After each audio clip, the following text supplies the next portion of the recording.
I have minted this map as an NFT, and it's worth $65,000. It's worth nothing. How does that feel, Sol? Solitayre would be really bad about that. No, see, Solitayre still owns it as the artwork. I own the link to it on the blockchain. Yeah. Okay. Okay, enough of this. This village is in even a worse state than discourse about NFTs when you arrive. Wow, that's really bad. I can agree with. I can understand that. That's pretty bad. Yeah, Evie's sister Ekon. Ekon. How many ghosts do you think are in that manor? Wait. We have an Orson now. I forgot about this.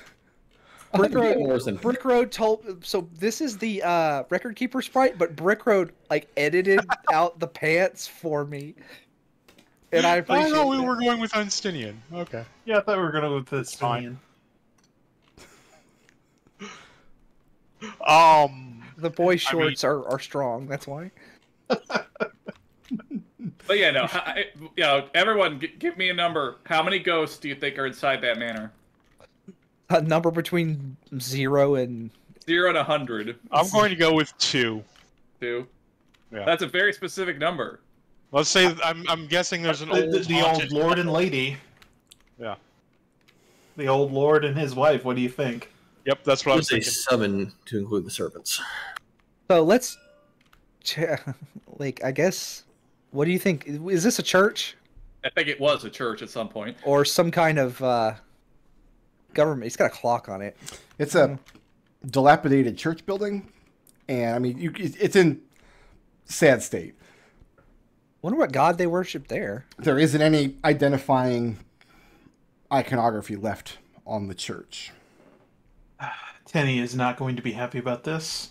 Tenny is delighted. The more and more you travel further and further away into the wilderness, because the place where you ended up is not that unlike where you used to live in South Warren. Just more, much warmer climate, I would say. And he's going to grow up to be a druid. How many days of progress did we make towards like training and stuff during all that? Let's call it 14, because he said he was going to take 2 weeks. And then, could I send him out to go find Pladen? Like, try and meet him on the bridge near that village? I mean, I think we should leave Pladen to find his own way. We're gonna need all the hands we can get. Yeah, I think we're gonna need help here. I mean, we've got everyone else. I mean, his main skill is as a guide. Right, we've got people that need escorting through the spooky woods. Oh, you think so? Besides, I think we would need to wait before we made any contact, any attempt to lead Pladen here. Pladen needs to find a landmark that we can find. Well, there's the bridge that we were found on. That was weeks ago. Pladen could be anywhere by now. Right. I would assume that you would have been keeping regular contact with him. I mean, I kept track. You just coordinate with him and let him go where you're going and give him directions. So I think first things Apparently everyone's heard of us, so just find out where everyone's going. The new duchy. I guess we should try and find a building large enough for people to sleep in and clean that out to start. Probably be the church. Probably either the church, yeah. But the church doesn't have a roof. What about this building? I think that's probably... The keep looks like it's in the best shape of everything because it's made of stone. I don't know. I'm not sleeping in the haunted keep. Well, we have to go in and make it not haunted anymore. We have a priest. We'll be okay. Or an Aethar, I'm sorry. Well, I tell you what. It's like, can we spend a couple of minutes just looking through all the houses? Yeah, please. Seeing what shape they're in? Yeah. We own all of this. We could do whatever we want. Victor just goes to this house and starts cutting down vines. Okay, yeah, you pull a machete out of the back of one of the ox carts. And we just start clearing out debris. I think what we should do is this is the biggest building, right? No, the keep. Well, besides that, we got people. There, not everybody's living in our house. I'm sorry. But anyway, I mean, except for Victor, I guess we're all together investigating the church, right? Yeah, Victor's gonna go get eaten by these monster vines. The church looks burned out inside. Little remains in the sense of like usable furniture or anything of the sort. Behind, there's where there would be a raised dais in the back of the church. It's destroyed now, but you could picture a dais being there in a pulpit behind which the Aethar would stand while giving mass. Behind those areas are broken doorways that lead into a crumbled hallway that circles back around and would go up into the bell tower. Not surprisingly, the entirety of the bell tower is gutted. It'll have to be reconstructed, and a new bell will have to be forged. It's nowhere in evidence. Oh, no clock. I think our central goal would be, to get this to a point where we can have everybody stay in here for this foreseeable future until we can start, constructing individual dwellings. Yeah. And getting those repaired. So. Up above the main entry to the church, you see a circular window that still has a shred or two of stained glass around the edges. But sifting through the debris on the floor, you can't find any other pieces of broken glass, and there's no indication of what the stained glass may have portrayed. You also find a box of hands. Hands? Sorry? Excuse me? Behind the pulpit, you pull off some debris that was sitting on top of a granite baptismal pool. And inside of the pool is a pile of skeletal hands. That's distressing. We're not sleeping in this building. Yeah, okay, here's my first order as Duchess. We are burning this church down and we're just building a new church. No, we are not using this building for anything. I just like how Brick just slipped that in so casually. I mean, I will.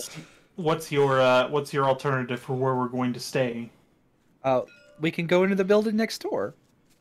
And Jeannie just marches in the door next door. You guys have a party of about 40 people. Yeah. Yeah.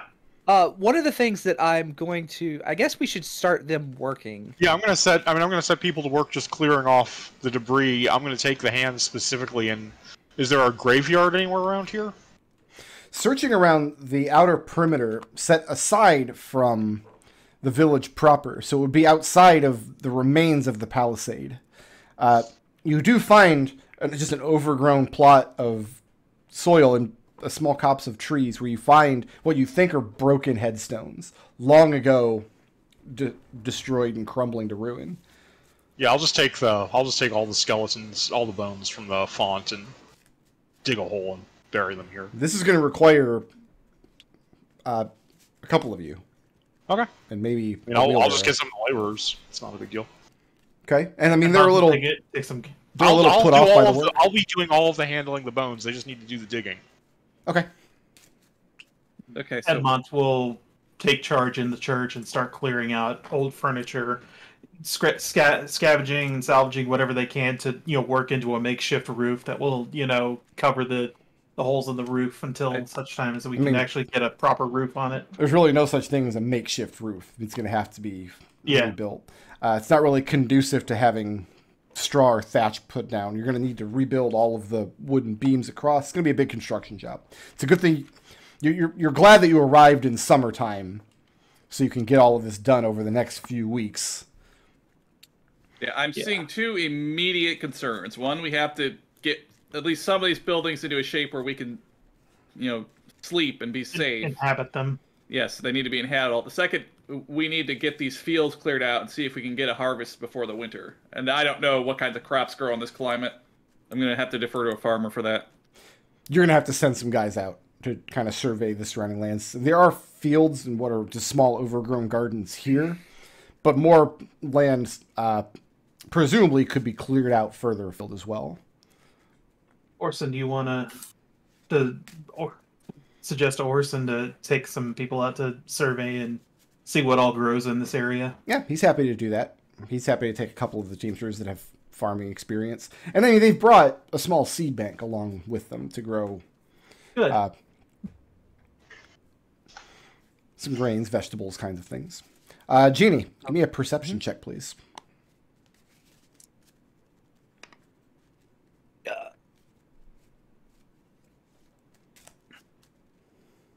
That's a 14. 14? As you step into this building, which is in better shape than the church, but that's not saying much. As you step in, you think you hear from one of the back rooms of the building a clatter of some kind, followed by like a muffled voice. Couldn't make out what was said. I'm going to pull my arcane firearm out and advance into the building quietly. Make me a stealth check.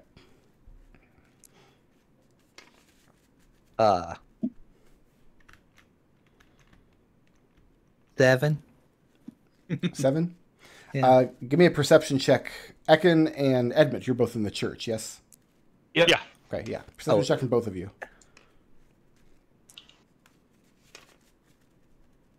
That's a perception of 21 from Ekon.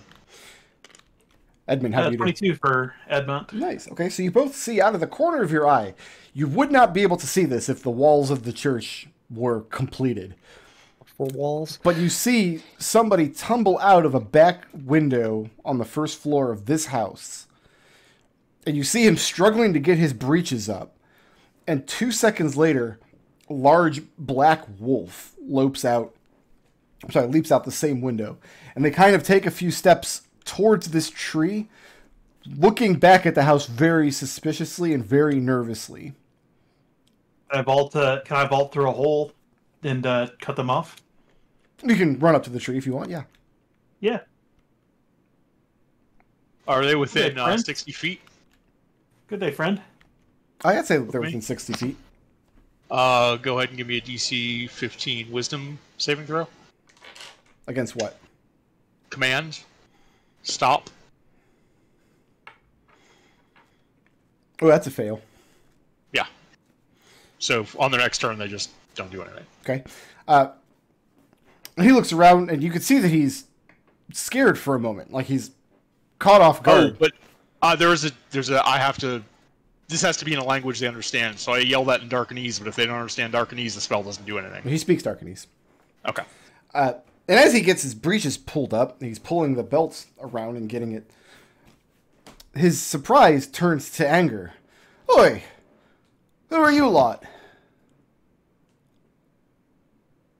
The new administrators of this land. The fuck you are? The fuck we are, yes. So I suggest you speak with a little more respect. Says who? And Jeannie, you're hearing this altercation from inside the house. Looking out, I'm gonna go to a window to look at it. Says the cousin of the Duchess, Evelyn Veritas. Duchess lick my ass, more like. That's my house there. He points over to the house where I thought someone was breaking in. How many people live in this village? You're still standing in the church calling out to him? Yeah. I'll start walking towards them at this point. He looks back. I don't have to answer your fucking questions. I dare say you find that you will. I'm gonna just start going through his stuff. There's no stuff in the house. It's just broken debris. It's in slightly better shape than other structures in the village.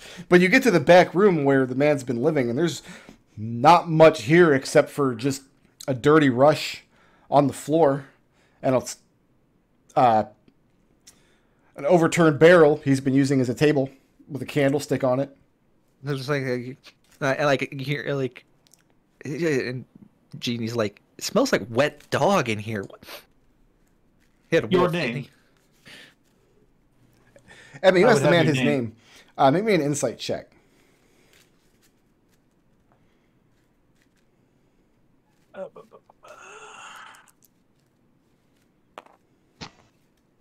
That's a 10. He was nervous at first. He shook that off and he starts getting angry with you. But as he sees that he's attracting the attention of more and more and more eyes, you can tell that he's starting to internally back down.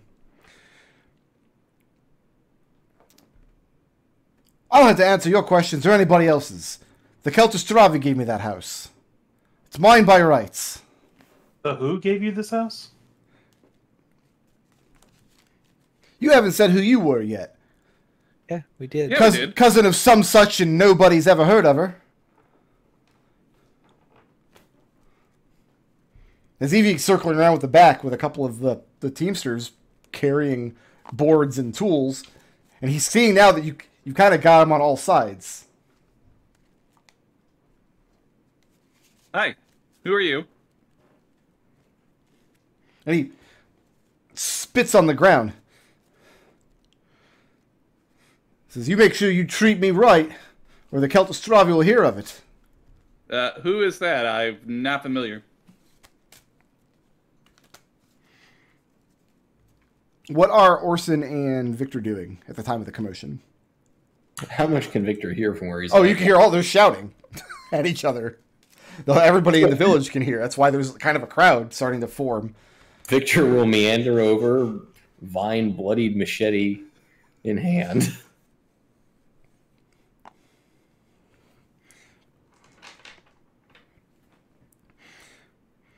It's all right, all right.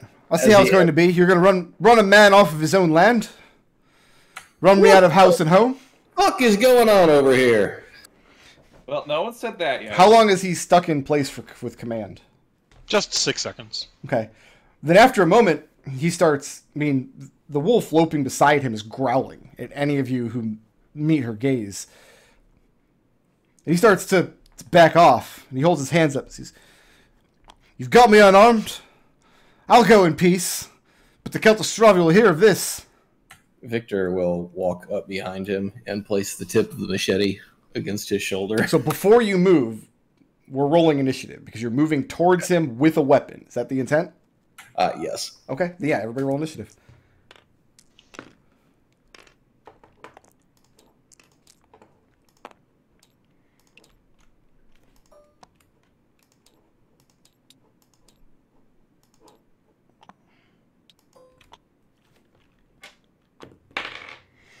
Okay.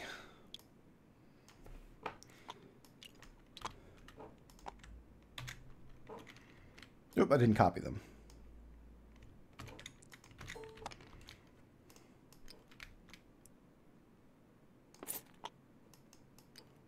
Someone roll for Orson.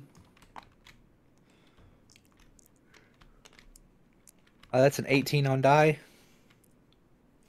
Plus... What is his initiative? Initiative. It's on his character sheet. I'm looking. I guess it's just +1. So, Doesn't have a character sheet, he has a stat block. It's a stat block. yeah. He's on 19. Okay.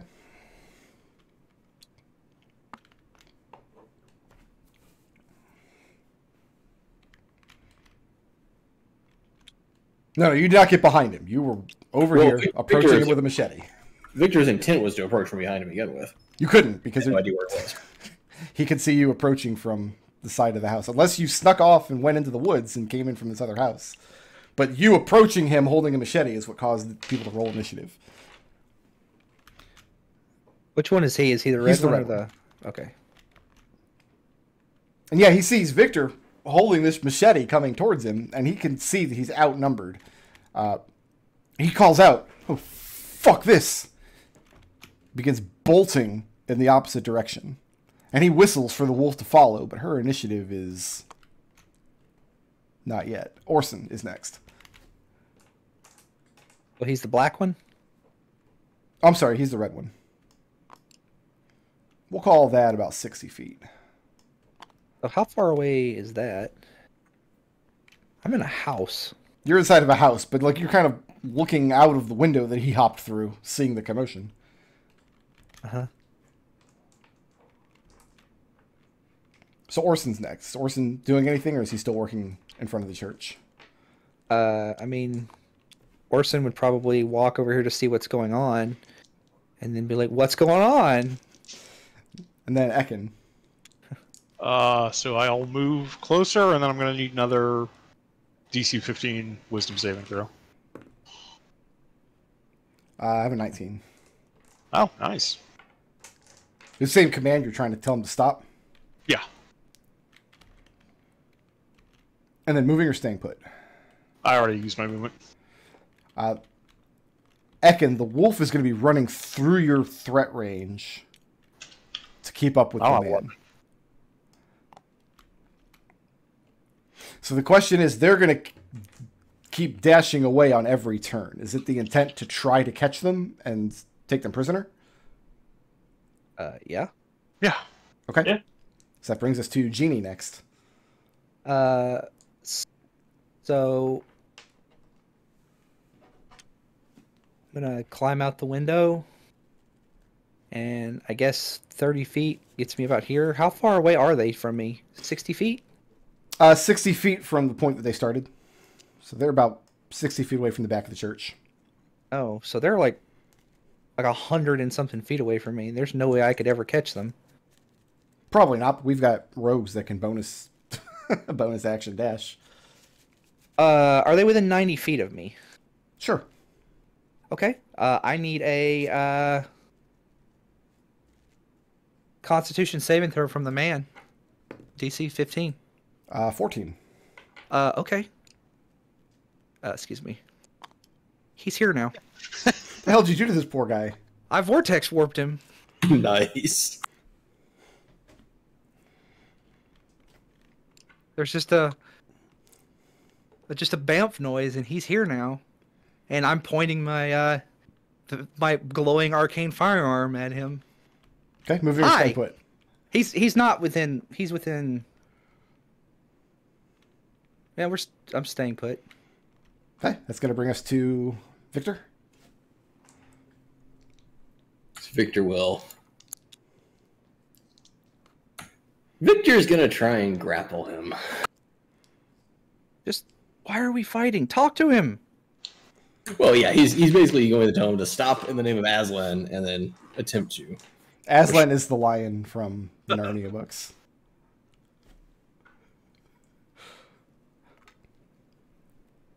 Whatever the dude's name is. It's going to be a strength athletics check. You're looking for a 15 or better.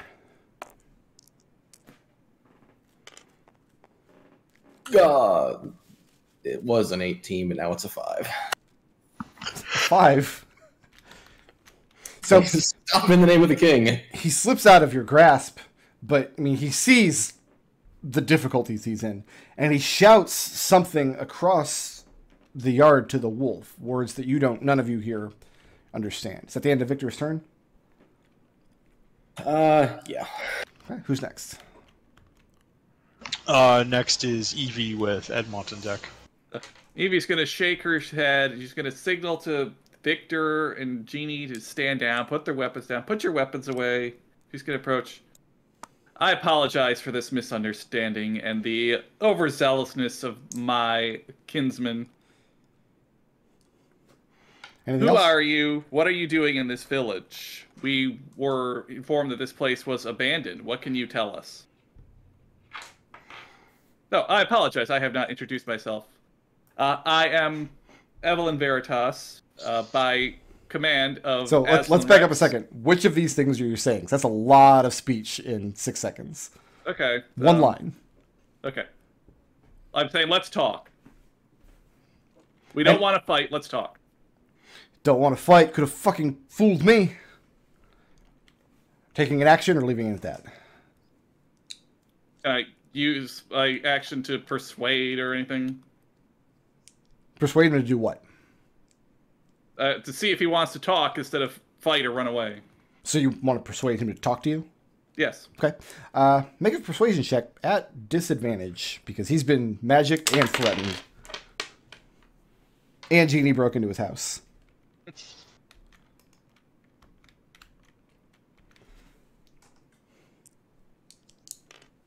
He doesn't even have a front door. Well, I rolled a 1, so that's probably not going to work. Yeah, it's talking to this guy. He's being belligerent. He's no longer trying to run, though. He sees the futility in that.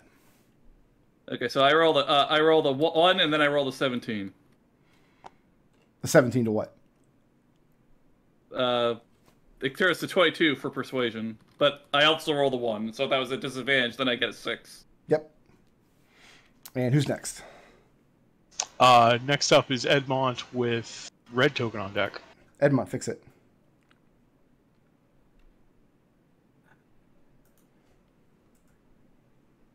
I'm going to move to block his passage. This from this direction. I'm going to dodge. Okay. And in his turn, he goes down to his knees and he shows you his hands. But he doesn't say anything else. But it's clear that he's given up the fight.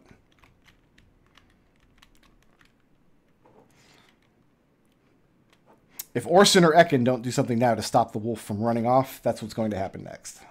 I mean, Ekon's just going to yell, "Don't attack the wolf" to anyone in his group that might have a bow. Okay. And is Orson going to do anything to stop the wolf?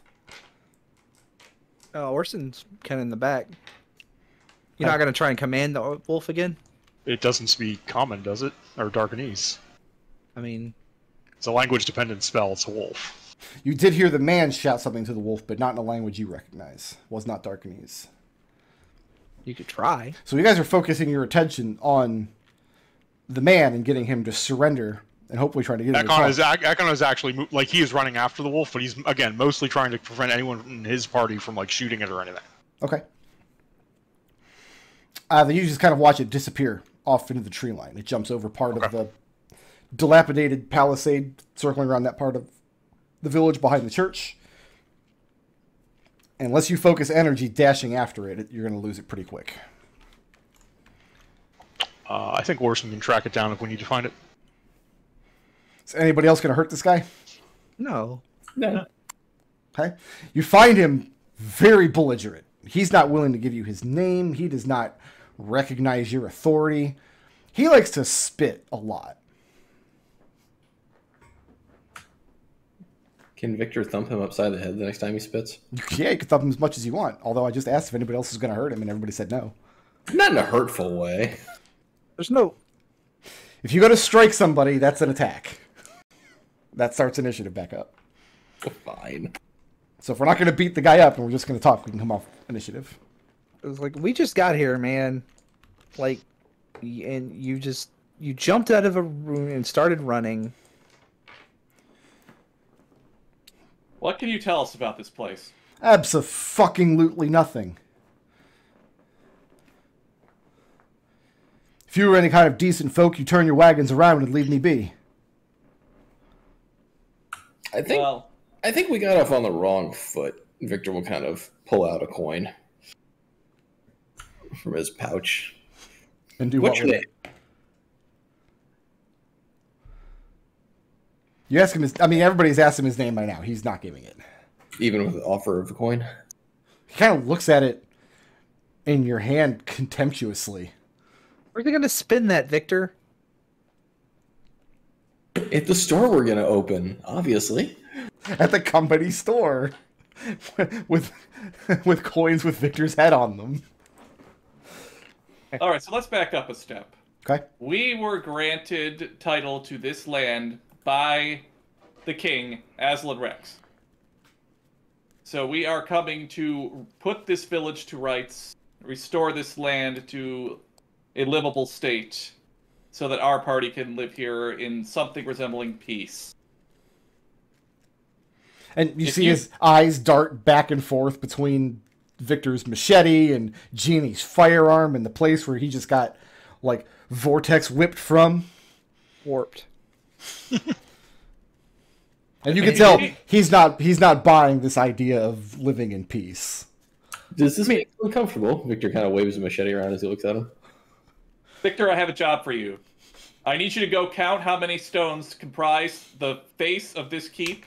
I just might count them myself to make sure you did it right. There's 42.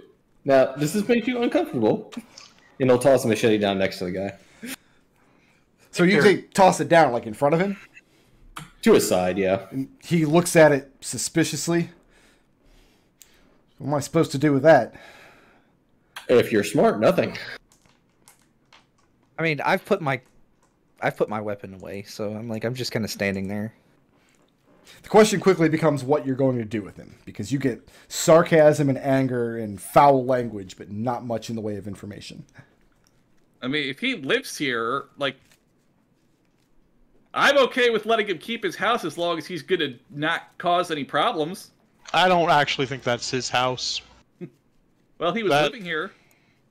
That house is too large and in too bad a state of disrepair to be something that he could claim as his. We can give him a house, but not the largest building at the center of the town. He contributes. He said someone gave it to him. I want to know what that's about.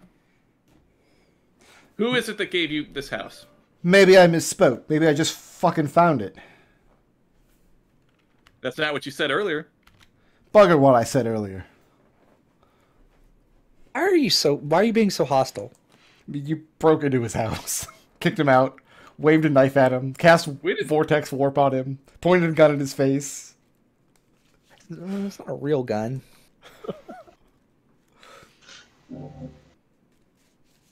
This Okay, is so look. this is we are getting gonna- us nowhere. Either let him run off, or clap him in irons and shove him in a hole for a couple of hours till he calms down. You search the whole village for a room to use as a suitable dungeon, and you find the worst one is the one he was already sleeping in, so you might as well just left him there. So if we leave you alone, what are you going to do? Oh, I'll be a good little boy. Don't you worry about me. You're making me think you're going to be a problem.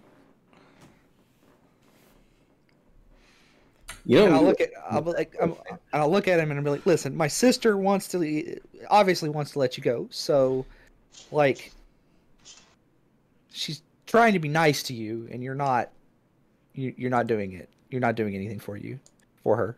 Oh, my apologies. I didn't realize you were trying to be fucking nice. yeah. So I'm not trying to be nice. My sister's trying to be nice. I will shoot you. Jeannie, you're not helping. He's not helping. Fuck him. Okay, so I need you to understand something, sir. Everything that we have come across in this land has tried to kill us. So please forgive our assumptions that we were going to have to perhaps defend ourselves when we saw a man and a wolf that we were not expecting to be here suddenly jump out of a building. Victor is going to pick up his machete and go cut weeds. Okay. The man in response, well, I was well on my way. You dragged me back. Perhaps you got use for me. Perhaps you want me in your bed. No. Jeannie just starts laughing. And then she looks at Evie and just starts laughing again. He looks at Jeannie, who's laughing. What about you? I could do for both of you. And That will not be necessary. Well, if you're not going to like- kill me and you're not going to fuck me, why can't I go on my way? If you want to leave, feel free. But if you come back here to cause problems, I might not be so nice next time. This was your chance to make a good impression. If you're going to throw it away, then that's on you. And he suspiciously gets to his feet. Is anybody going to stop him as he moves away? no. Ekon's gonna hike over to the carriage and grab like a small pack of rations, Okay. like dried meats and berries and stuff, and if possible, run back and try and toss it to him as he's on his way. So you offer him the food, and he looks at it and spits again. Keep your fucking prize. I can't be bought. It's fine. And he moves very carefully to the edges of the village. And once he's sure that he's far enough away that nobody can reach him, he turns and bolts off into the tree line. Why are your NPCs always the most combative, like, never, like, of possible? So let's make sure we have a watch and have standing orders not to shoot the wolf if it comes back, but also not to just let them into the town. Evie, Yes. with all due respect, you've you have the authority to cut that man down, and you need to carry yourself as though you have that bearing. And one of the Teamsters standing around calls out, "I agree with Edmont. Let's build a gallows." Elsewise, they'll be like to walk all over you. Judy goes, "Not the first thing we're going to build. That's like 15th or 16th on the list." She walks off and starts yelling at the Teamsters. I have hands to deal with. I'm not going to murder a homeless man in the woods just for being here. Strictly speaking, he did have a home until we came here. He wasn't homeless a minute ago. I always love that when Treble is exasperated. Why are your NPCs such dicks? All I did was break into his house and chase him out into the yard and then use magic. There's no front door. He did not announce himself. He just jumped out a fucking window and ran away. Like, what?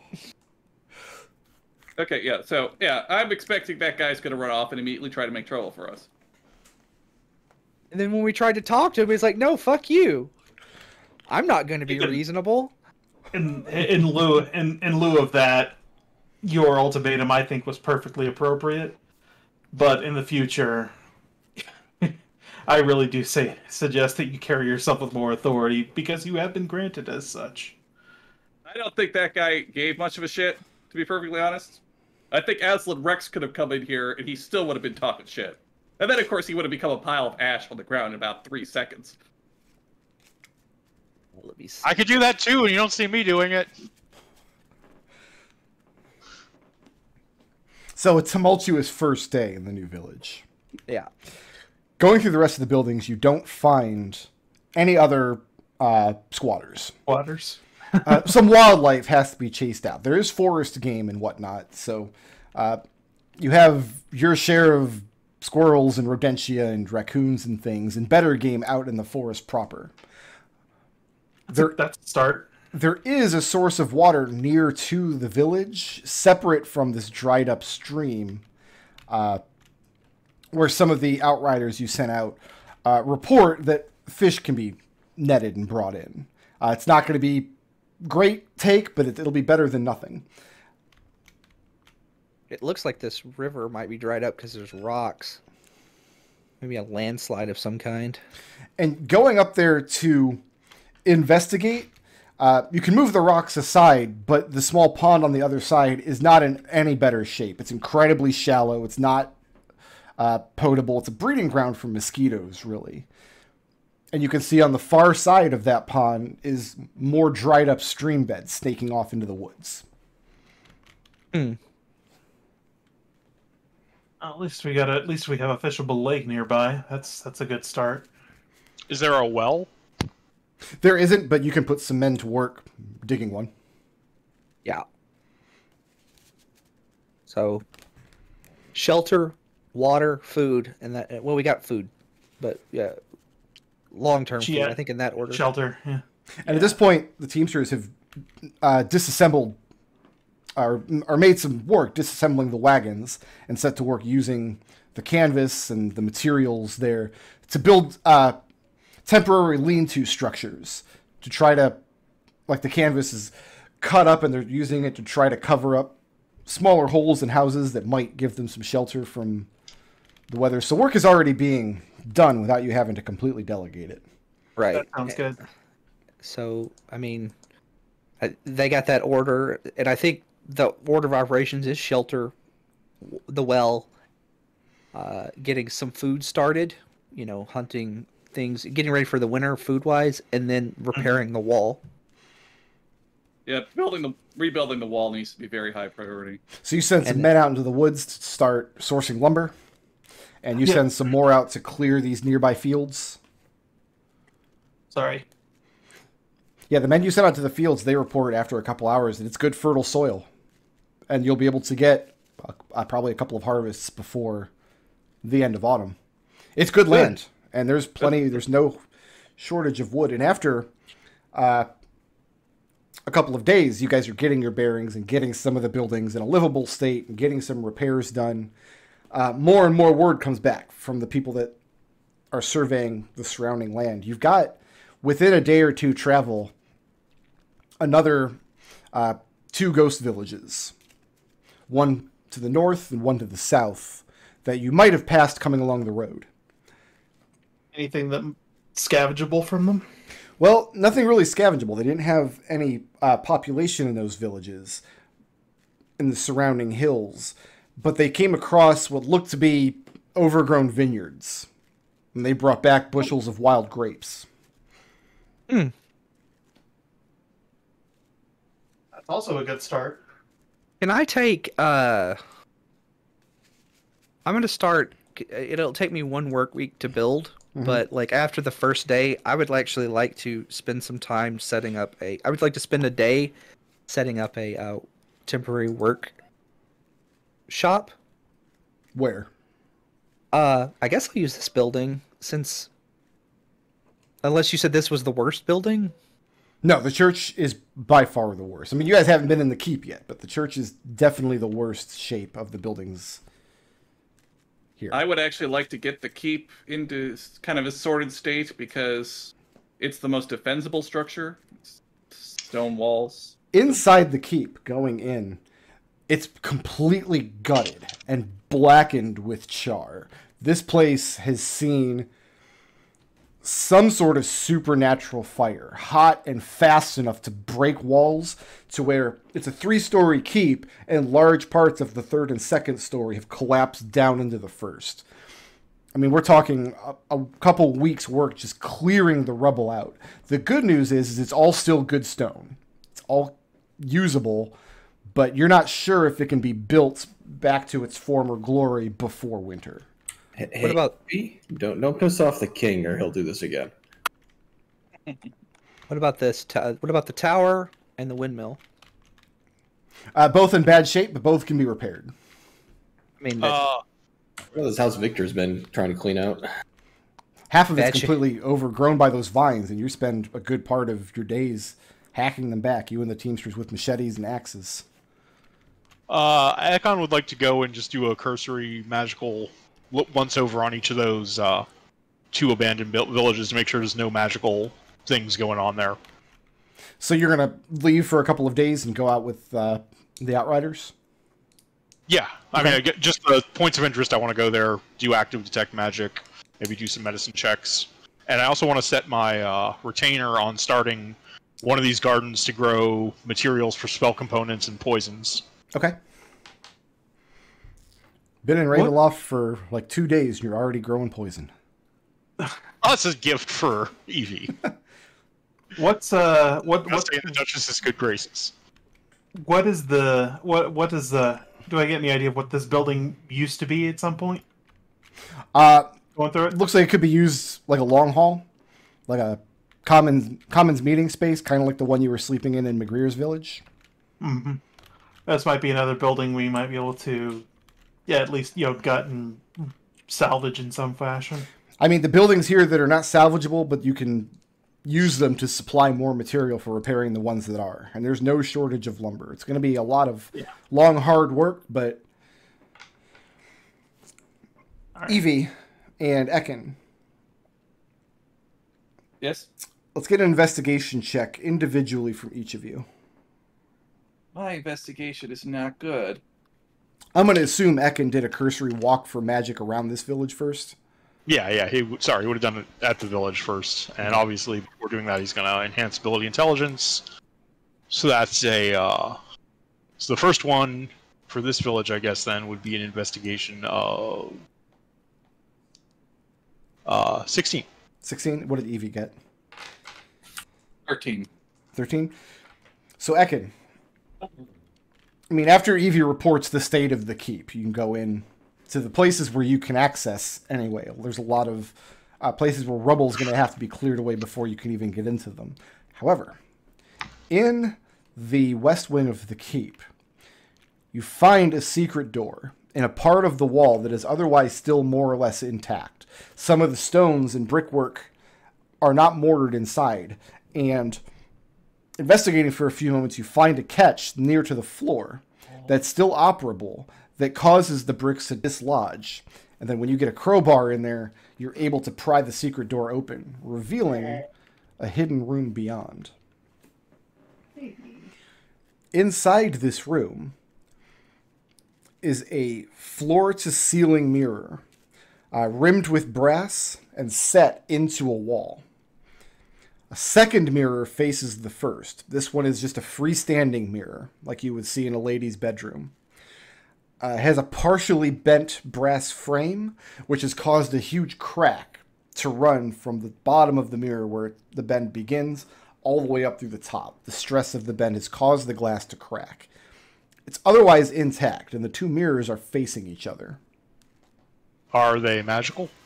Oh, yes. Do they look like they would be suitable to cast the scrying spell? Possibly. Okay. Hey, get Genie down here while I'm gone. Evie will send her out to get Genie. Yeah, Eugenia, you find the two mirrors in the secret room just as I described, one facing the other. One of them is set into the wall. You're not moving it without dismantling and prying it out of the wall. Is in the material is just glass? They're glass mirrors, or are they metal mirrors? They're glass mirrors with a brass set into like a brass frame. The freestanding one, the one that can be moved, is bent in such a way that it's caused the glass to fracture down the center. Do they have anything? I'll look at them with my psychic goggles. Do I see anything? I mean, you see into the infinity of one mirror reflecting the other. It just eventually turns green, because mirrors are green. Sure. I also watched that YouTube video. Yeah. There's nothing like... Is there anything reflected differently in the two of them? No. How difficult would it be to repair the frame on the cracked mirror? Probably have to just replace it. Genie, can you tell us what anything is going on with this magic on these mirrors? What kind of magic is on the mirrors? Make an Arcana check. That's a very high number. That is 26. Both mirrors radiate old abjuration magic. There's a powerful spell, the same spell, placed on both of them. But the two mirrors, the magic therein, is not connected. They're two distinct items. Do you identify prepped? I do, actually. I guess I will sit down and take the 10 minutes to cast Identify on the cracked mirror. Okay.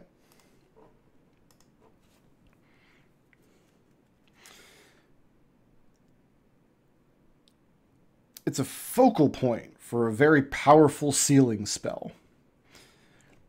One mirror facing another, enchanted in this way, is keeping something bound to this room. Well, I'm glad I didn't move it. The nature of the thing that's being kept bound eludes the Identify spell. However, you can tell that the binding is already very weak because one of the mirrors is cracked. Moving the mirror would be a very bad idea. Can I duplicate the mirror? Probably not, because you're not aware of how to create the spell that's been cast upon it. Would mending help? Mending does not... Yeah, Objects. it works on magical objects. It just doesn't... The part that's broken does not... Do we have... Does not become... Do we have enough silver to powder 100 silver pieces? Yeah. Can I create a magic circle around these mirrors? How long does that actually last? An hour. Never mind. You could encircle the freestanding one, but the other one's set into a wall. Oh, yeah, that's true. Yeah. Victor. Right, so this is a big problem. I can put a circle down and we can move the mirror while the circle is there. That at least might offer some protection. Moving the mirror might The mirror is very fragile. Moving it would break it, I think. Part of your identify spell, you're sure that moving the mirror would break the sealing magic. So we are not moving this mirror, but we can't. We also can't leave it alone because if the magic's going to fail on its own, then we should make a plan to move it when we have wards in place. Do I have an idea of how long the magic will hold on its own? Like a guesstimate? I mean, it's held all this time so far. A week, 2 weeks, 10 years? You have no idea. No idea. I suggest we seal this room back up. that was my thought. But then one night I'm just going to be sleeping, and then there's going to just be some kind of horror standing over my bed because the magic failed. Listen, it's rude to call me a horror just because I watch you when you sleep sometimes. Oh, I would need to know the creature type to key the circle to. So we're going to need to do some research. Yeah, this is a problem. I agree that sealing that room for... First of all, there are only certain people can know about that room in the first place. I think Evie, Ekon, and Eugenia are the only ones who know about it so far. I could put a magical glyph on the entrance to blow anyone up who tries to open it. Well, that would just destroy the mirror. Well, no, it would be focused outward, but... Oh, okay. Yeah, we need to figure out what we're going to do about that, but that's going to take some research. But, yeah, no one is touching that mirror in the meantime. Victor. Yes. Over the course of a couple days, you and some teams are coming out, carving back these vines. Frustratingly, they grow very, very quickly. They're not growing faster than you can cut them back, but after the third day of this work, it's becoming apparent that it's going to be a full-time job keeping these vines cut back. Have we found the source of where they're growing from so we could just burn it? You have not. You've tried a couple of piles, which you thought might be the place. You've tried pulling the vines up out of the ground by the roots, and when you come back the next day, those patches have already started to grow back. And these are not, this is not an easy job to clear away. I mean, these thorns are very hard and very sharp, and it's very unpleasant hauling the vines away. Are the vines themselves magical? No. Okay. Wait, and you tried fire so far?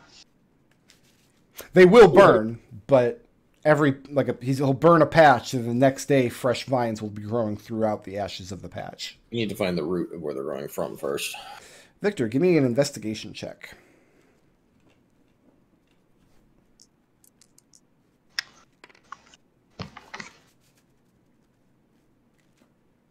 That'd be an 18. 18. You and some guys have the thought to check some of the surrounding woodland area and see if you can identify similar vines growing in the forest. You do find patches of them, but you only find them leading away from the village in a northeastern kind of direction. And it's very strange, because you'll find a patch of them, you can pull them all out by root, you can burn them, and then a little ways on there'll be another patch, and another. And you only find them in one particular direction, leading out of the village. Can we try and trace them back to the source where the center of the growth might be? Because at this point, Victor's trying to think that all these vines are connected to a single locus. You know what? You don't think there is a center. You think it's a line of these patches leading from the village to somewhere else. It's originating in the village? Unsure. Unclear. Okay. I think finding what's at the end of that trail of vines is probably a good plan. So it looks like so the vines are kind of spread through the village in this central area, and then there's a line that just goes which direction? Northeast. Yeah, sort of. But even if you look on the map, they're covering this half of the village and spreading out in that northeastern direction. The other half of the village seems to be more or less spared of them, and there's no more. If you were to head off in southwest, you don't find any patches in that direction. It's like they're growing in a broad line, and one of the endpoints is in this village.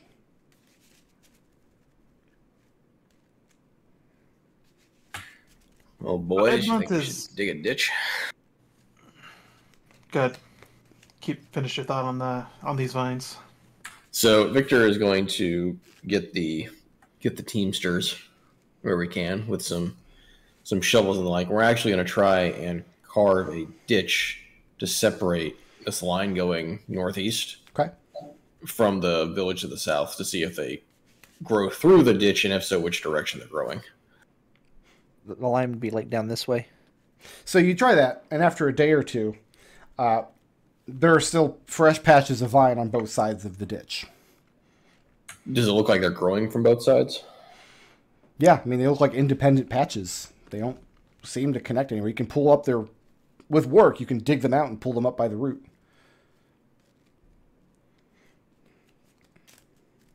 What did Edmund have? My plan is to basically after looking and seeing that might have been a long haul at one point. Mm-hmm. My priority is going to be to try and get this building back up to rights, to rebuild it into a long haul, to serve as our colony's initial place of living space until we can get more buildings built up. And once we've actually got this place set to rights, Edmont is going to try and get with the morale situation and start putting together a fete for having all of the for actually establishing this and establishing our first actual building in this new town. Okay. So Vic, this house that's in the middle, does it look like it's basically beyond repair, especially with all the vine growth? No, like I said, you can cut the growth back faster than it regrows. It's just going to be an ongoing task. Ekon. Victor. I need your help, Ekon. Yeah. Well, I have an idea if you want like an engineering solution. So. I've never been more excited to hear what Jeannie has to say. Yeah, I only have theocratic solutions. Ekon, can you help me with something? Yeah. I need you to fireball these vines, and it's fine if it blows up the house. What did you want before I do this? That will definitely burn what's left of this house, for sure. And it will probably anybody who's trying to be working on repairs to it will probably be very angry. Well, there are other patches of... First of all, Victor, there are other patches of these vines that we can we could try that solution on. I have not authorized any fireballs. Unauthorized fireball. Ekon has to submit a form in triplicate to cast fireball. Error authorizes the fireballs. You just sign off. Fireballs are pretty big spells, so we don't want to cast it next to the keep, and we don't want to cast it on the fields because we might accidentally destroy the fields. So this is kind of the best bet. There's nothing in the fields. It's an empty field. Well, no, they're clearing it out so they can do some planting. Yeah, we don't eliminate the ability to grow crops, though. But anyway, if you can't stop it from growing, build a trellis for it to grow up. Eventually, it'll probably overwhelm the trellis to grow back. We need to figure out what's... I mean, I've already burning hands to these things multiple times, and they come back the next day. I can fireball the whole house, but I don't know that actually gets us anywhere. It just gets magic fire. It's just... nothing. It just gets us nothing. Like right now, we have something that we have to fix. If I fireball the whole house, we just have a pile of ash, and then vines. Right now, we have a maybe salvageable house, and then vines. I think your problem is a vine problem, and and given what I've been explaining, and I'll point in the direction that the other end of this array, I've led to believe this vine's forming, and I think the solution to it is going that way. But in the short term, build a trellis, at least until the house is fixed. Then we can... And some men see to the work. They have trellises that they're building up next to this house, and another one next to the mill, because that's the more pressing concern. Yeah. If the vines overtake the mill like they are now, even if you get it into a repairable state, they're going to be a concern. Yeah.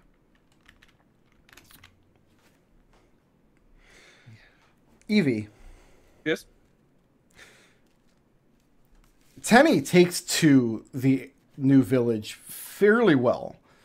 Like, she was always more at home out in the wilderness than she was in the city anyway. And, like, every day or two, she talks about some new animal friend that she made, this or that.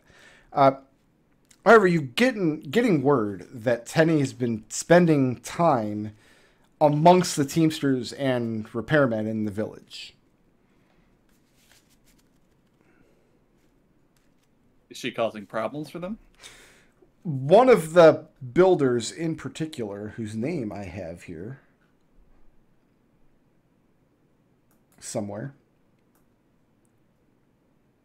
Stevsevich. He just thinks it's improper for a little girl, and a noble one at that, a lady, to be reducing the productivity of his working men. Okay, so Evie will take Tenny aside and say, Tenny, I'm glad you're making friends. Well, before that, okay, when you go out and see the men working, you see the man that she's talking with. He's sitting on a stool next to a pile of lumber, eating his midday meal.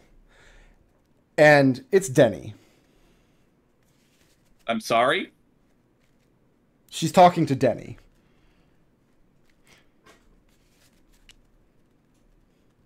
So there's a builder who looks exactly like Denny. And Denny is chatting him up over the midday meal. I'm going to approach that situation. Probably with hand on dagger.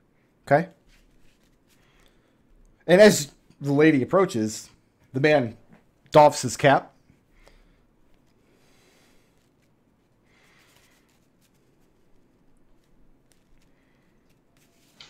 I have no idea how to react to this situation. I mean, I look at him and he's Denny? He's Denny. But he's averting his gaze, and he's not saying anything to you as you approach. And he's dressed like one of the builders. I mean, he's been working all morning. He's sweating profusely. And when he sees you coming... Denny would never work all morning. He doffs his cap in deference and does not meet your gaze. Okay, he's definitely not Denny. I say... Excuse me, sir? Is my sister causing you problems? He looks up for just a moment, just long enough to acknowledge that you've spoken. And he responds back in very good Darkanese. No problems, milady. She's very friendly. And does he sound like Denny? He does. He's got Denny's voice. Sorry, who are you?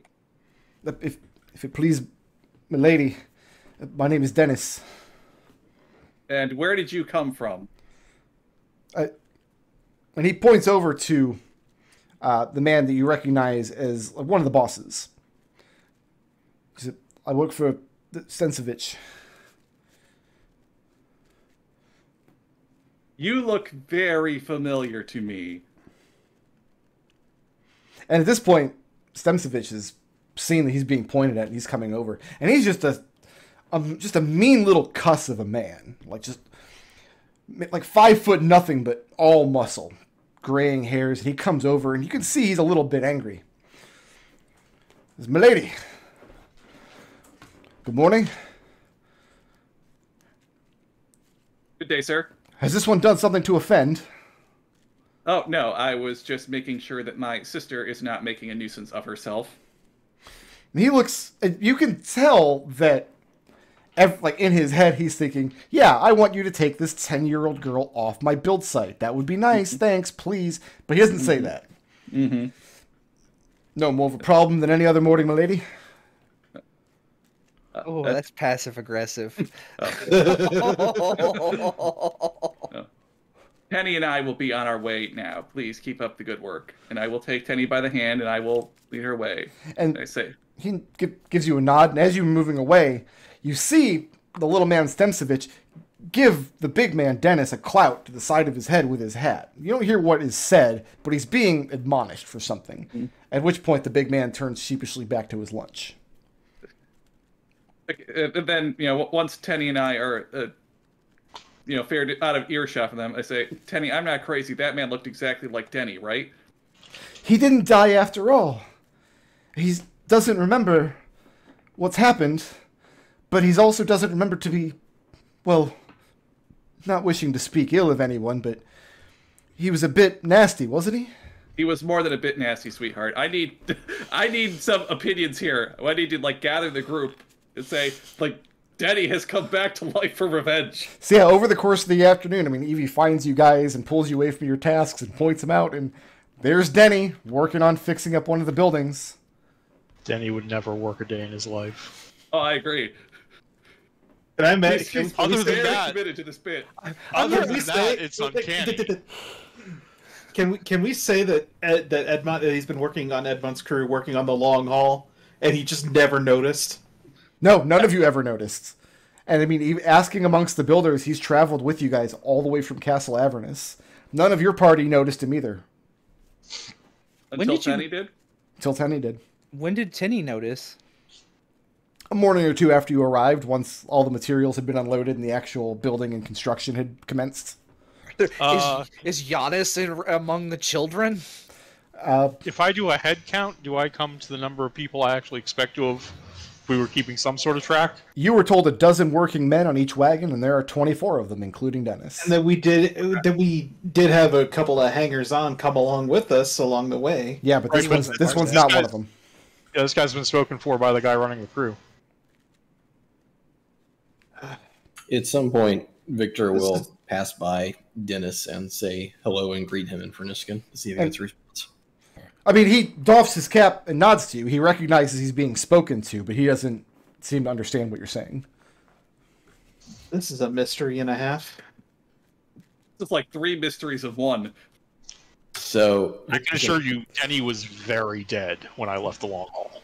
Victor is going to use that wonderful telepathy. And converse with Dennis? Yes. And I mean, so where are you doing this from, and when is it happening? So at some point during the day, Victor, as he's doing tasks around, he'll go start working on the same tasks that Dennis is doing. Okay. And during that, he will establish a telepathic link. He's doing hard labor. Like, he's carrying large quantity of material. Like, he's hammering boards in place. He's doing the kind of work that, to be frank, a nobleman would not do. It's not Victor's job to get down there and do it. It's Victor's job to order the men to do it for him. Oh, Victor, he'll wait till Dennis has a little break till he goes to the bathroom or something. And he breaks he doesn't take a bathroom break, but he breaks the same time every day at lunch. He'll sit down for his midday meal. That's where Tenny will go and visit him. And then afterwards, he'll walk off behind a tree and do his business, and then he'll get right back to work. All right. At one of those points, yeah, he'll establish a telepathic link and converse. You know, hey, how you doing? How are you finding the work? Are you? And at first, when you first make the connection, he looks up sharply and looks around confusedly until he starts hearing the voices in his head. And then you see him make a fist with his left hand, and he clenches his eyes shut real tight, and he kind of knocks on his forehead a few times. And he gets up, leaving his lunch behind, and moves very, very swiftly over to where Stemcevich is. So anything you say into his mind, you're sure that he's receiving it, but he's not talking back. Is there any, I'm guessing... Okay, yes, there's no way to know if it's like hiding something or... Okay. Well, my understanding is your thing doesn't work like detect thoughts. It's actually like a telepathic conversation. So after a few minutes of talking to him, he'll cut the connection, just kind of shrug, and go back to whatever he was doing. Yeah, and all he gets is a cloud on the ear, and he's directed back to work. But you can see he's uncomfortable for the rest of the day. I'm just going to ask, like, straight up. Like, I'm going to go to Stinovich. That was his name? Stemcevich. And I was be like, and I'm going to get, like, where did all of these people come from? Like Dennis. Like, why, like, where did you pick Dennis up? What is his background? I didn't pick him up at all. His mother came to the village when he was a boy. She died there. What more was I supposed to do?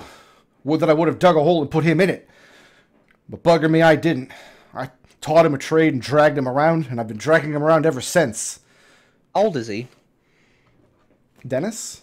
Yeah. How old was Denny? So say same age as Denny. Yeah, same age. I mean, it's the same man. There's no mistaking it. All right, so I'm going to tell Stinovich, like, listen, Dennis looks identical, sounds identical, walks, talks, everything, except for his temperament, to a cousin of ours that died a few weeks ago. He, like,